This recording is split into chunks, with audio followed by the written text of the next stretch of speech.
untuk menjabat menjadi sakti itu kan harus apa itu? Harus bertapa, ya, harus pergi ke gunung. Iya, ilmu kanuragan yang itu untuk bisa kan gitu.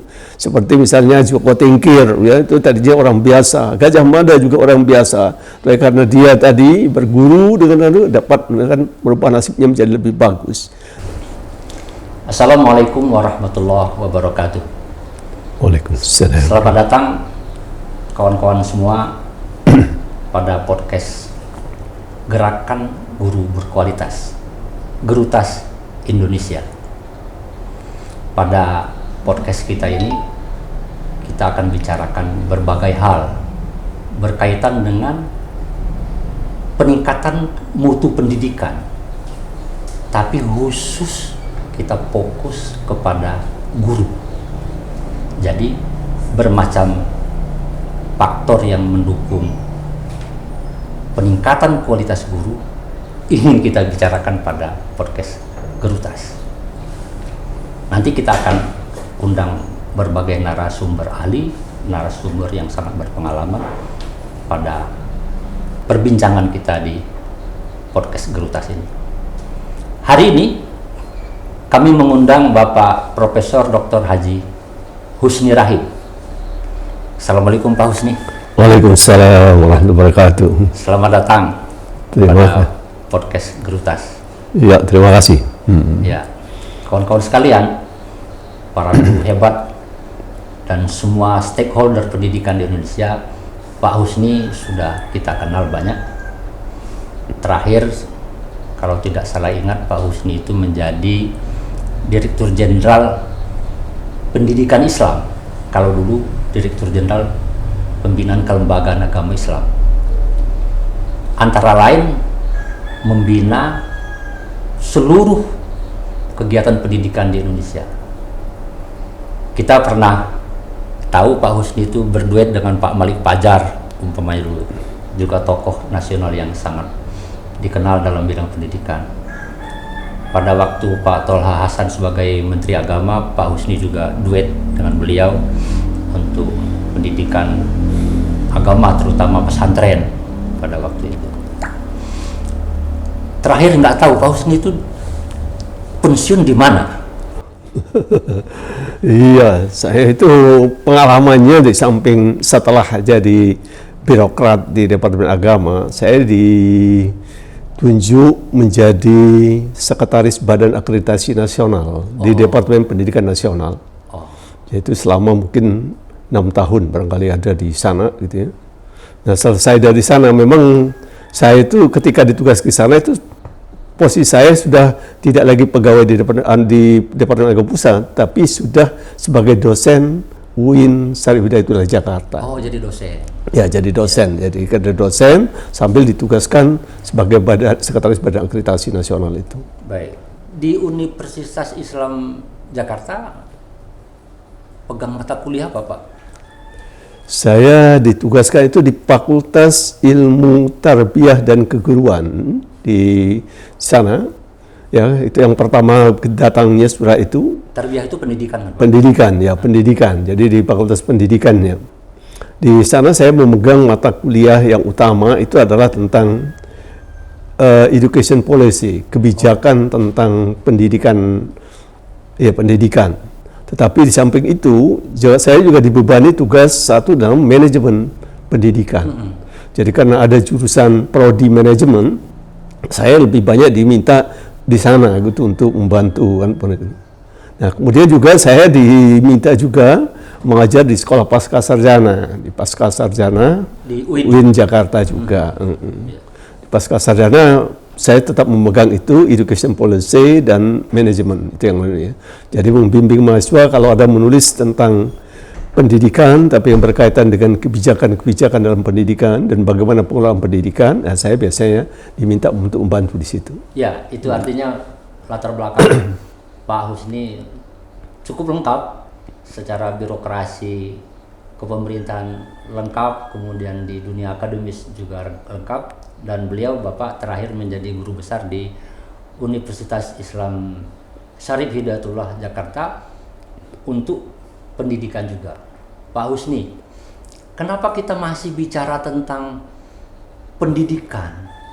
Padahal pendidikan ini kan sejak merdeka bangsa Indonesia itu sudah melakukannya, perbaikan kualitas katakanlah dari waktu ke waktu terus berlangsung gitu kan ya. Kurang apa lagi dengan pendidikan? Apalagi kalau kita bicara guru. Kurang apa lagi dengan guru? Bukankah ya kita enak ngomongnya udah bagus lah kira-kira itu. Apalagi yang jadi persoalan Pak Husni? Iya, memang pendidikan itu suatu proses yang tidak pernah berakhir, ya, proses yang tidak pernah berakhir. Jadi mungkin di suatu saat merasa sudah baik, tapi ada tantangan baru muncul, ya. Dengan tantangan baru mungkin perkembangan teknologi, mungkin perkembangan globalisasi, perkembangan masyarakat menjadi masyarakat industri seperti sekarang, gitu ya. Itu menuntut perubahan juga, ya, pola pembinaan dan kualitas dari lembaga pendidikan. Kalau mereka tidak mengikuti, maka akan tertinggal. Jadi sebenarnya ya kalau kita lihat dari yang kan, untuk mengukur pendidikan kita sudah bagus atau tidak, itu gampang aja kita bisa melihat dari beberapa indikator. Ya. Misalkan indikator yang utama itu bisa dari ranking itu aja. Kalau yang ada perankingan, ya ranking pendidikan Indonesia di dunia, misalkan gitu. Tidak usah di dunia, kita ambil Asia Tenggara. Di Asia Tenggara pun kita masih tertinggal. Kita masih kalah dengan Singapura sangat jauh, dengan Malaysia juga tertinggal kita, dengan Filipina kita tertinggal gitu ya. Dan malah ada kemungkinan juga katanya sekarang Vietnam sudah makin maju ya, meningkat kanunya. Jadi jangan-jangan kita juga kalah lagi nanti sama Vietnam. Iya, sama Vietnam gitu. Nah, itu yang membuat padahal kita jauh lebih besar. Ya, negara kita lebih besar, penduduk kita jauh lebih banyak, pendidikan lembaga pendidikan kita juga sangat banyak. Hanya berarti menunjukkan bahwa persoalan kualitas itu menjadi sangat penting. Tapi artinya kualitas itu menjadi relatif, Pak Husni.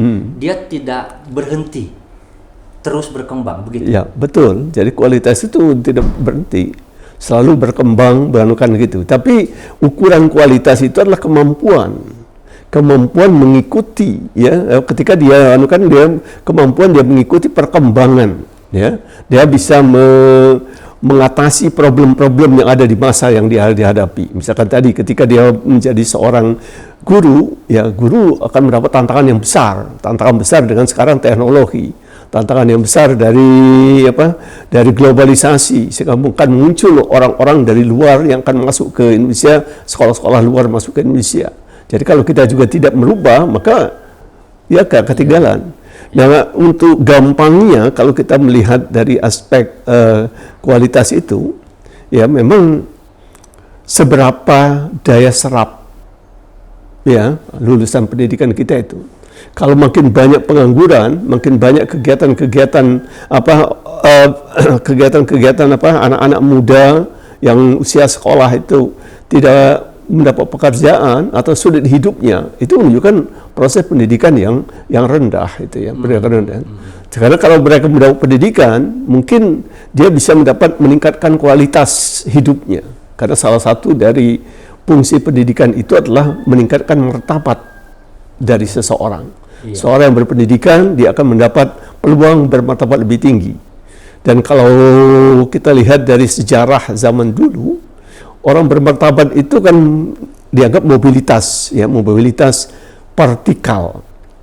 Ya, kalau zaman dulu untuk mobilitas vertikal itu biasanya sangat sulit. Karena apa? Karena yang bisa masuk ke golongan bangsawan, golongan pengusaha itu adalah orang yang punya kelebihan sesuatu. Dan biasanya kalau dulu kan pendidikan kecil, tapi yang terjadi lebih banyak itu misalkan ketika zaman dulu itu misalnya seorang yang punya keberanian yang luar biasa dan punya kekuatan yang kuat, ya, sehingga dia bisa memimpin. Ya, nah itu biasanya dia cepat bisa naik mobilitas vertikalnya bisa naik, mobilitas vertikalnya bisa naik. Tetapi setelah kita merdeka, ya, kalau dulu kan untuk menjadi sakti itu kan harus harus bertapa, ya, harus pergi ke Ilmu gunung. kanuragan. Iya, ilmu kanuragan yang itu untuk bisa kan gitu. Seperti misalnya Joko Tingkir, ya itu tadi dia orang biasa. Gajah Mada juga orang biasa. Tapi karena dia tadi berguru dengan dapat kan merubah nasibnya menjadi lebih bagus. Nah, jadi itu disianukan gitu. Tapi ketika kita ke merdeka, peluang untuk mobilitas vertikal itu jauh lebih terbuka. Itu kan pendidikan secara umum, Pak Husni. Kenapa kita lalu bicara tentang guru berkualitas?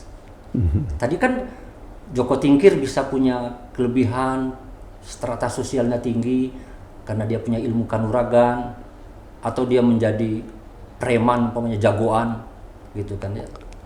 Nah, ketika zaman merdeka, lalu ada proses pendidikan. Seperti saya katakan tadi, peningkatan mutu atau kualitas pendidikan itu kan otomatis dia naik terus, Pak. Itu. Mengapa lalu kita sekarang bicara guru yang berkualitas? Iya, kalau kita bicara pendidikan, penentu utama dari pendidikan itu adalah guru. Itu penentu utama. Jadi pendidikan itu akan bagus atau tidak tergantung guru.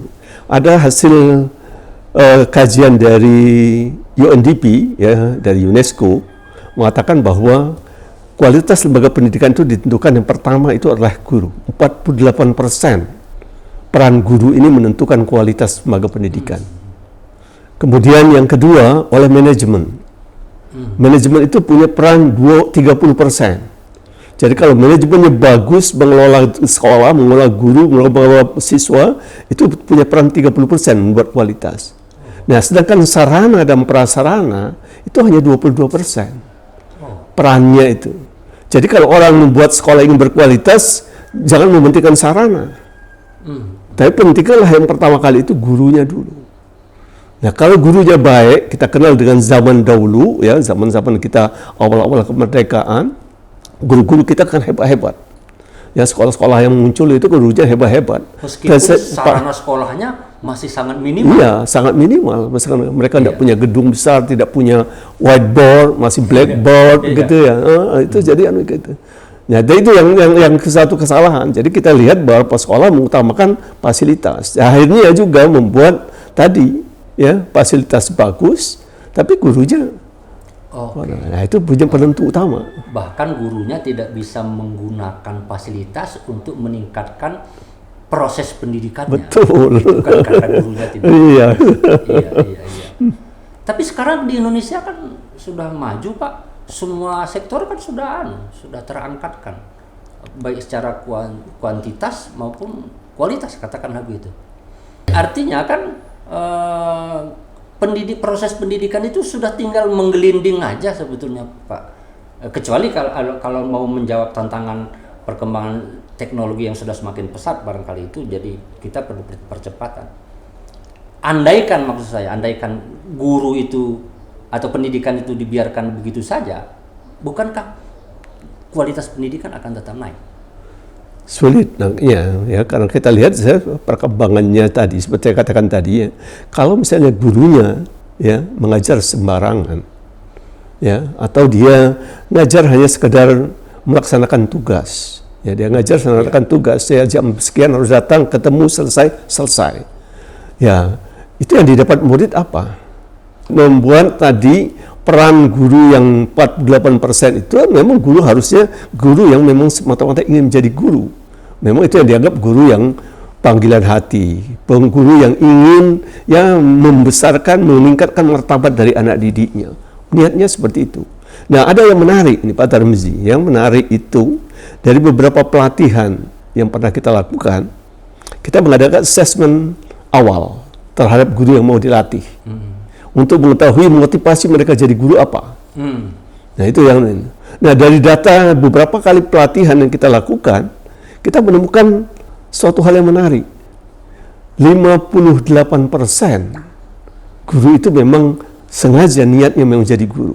Oh, cukup tinggi. Cukup tinggi. Tapi 48% itu jadi guru karena ya tadi hanya sekedar untuk hidup, hanya sekedar ya cari pekerjaan sementara gitu. Nah, ini punya dampak. Yang 48% ini mungkin ngajarnya ya juga tidak sepenuh hati.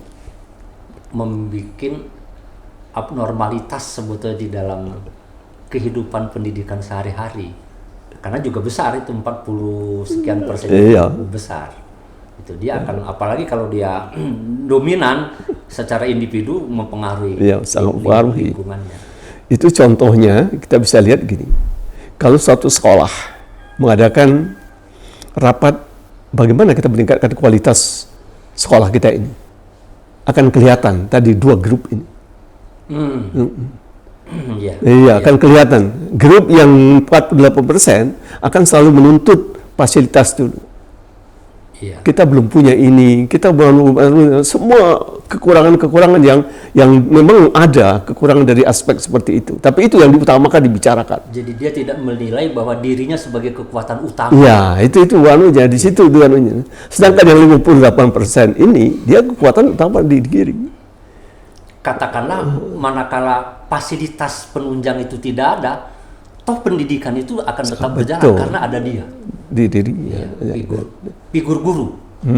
Kalau begitu Pak Husni, apa kita sebut sebagai kualitas guru yang berkualitas itu yang bagaimana sebetulnya? Guru yang tampil menarik atau gimana?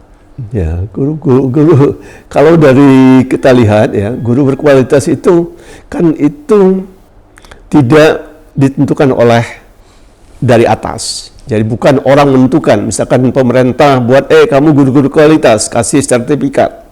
Ya, kemudian ada lagi misalkan kepala sekolah kamu berkualitas. Tidak. Guru berkualitas itu ditentukan oleh murid. Murid yang mengatakan, "Oh, guru saya itu hebat." Ya. Dan itu dirasakan. Kenapa? Karena guru yang dianggap berkualitas, guru yang bisa tadi mengangkat, ya, memotivasi, menginspirasi murid untuk mengangkat derajatnya ke martabat yang lebih tinggi, sehingga dia memberikan jalan-jalan untuk menuju ke sana.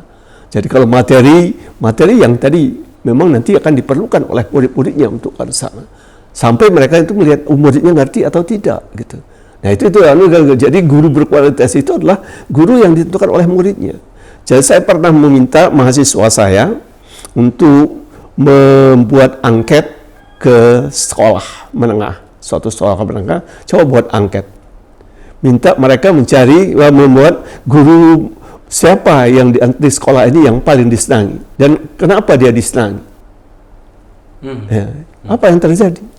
Dari satu sekolah itu hanya dapat mungkin sekitar 10% guru yang dianggap tadi bagus. Disenangin oleh mahasiswanya? Oleh muridnya. Oleh muridnya. 10%, berarti 90%-nya sesungguhnya murid merasa itu tidak. Ya, berarti 90% itu mereka hanya sekedar ya belajar melakukan gitu, tapi tidak menikmati. Itu yang kalau kita harusnya minta dia menikmati. Ya, jadi mungkin analog dengan zaman sekarang Pak Husni ya. Anak-anak milenial itu kan kalau mau belanja itu dia melihat seberapa bintangnya gitu kan ya. Kalau bintangnya banyak pujian dari orang, maka itu makanan itu bagus, enak, berkualitas katakanlah gitu. Jadi yang mengukur guru itu berkualitas atau tidak justru Konsumen. muridnya sendiri. Ya. Konsumen. Betul. Jadi, bagaimana dengan penilaian yang Pak Husni yang dilakukan oleh pemerintah? Maaf, pemerintah menentukan guru itu kualifikasinya berdasarkan ijazah pendidikannya, umpamanya gitu kan ya. Kursus-kursus atau pelatihan-pelatihan apa saja yang sudah pernah dia miliki.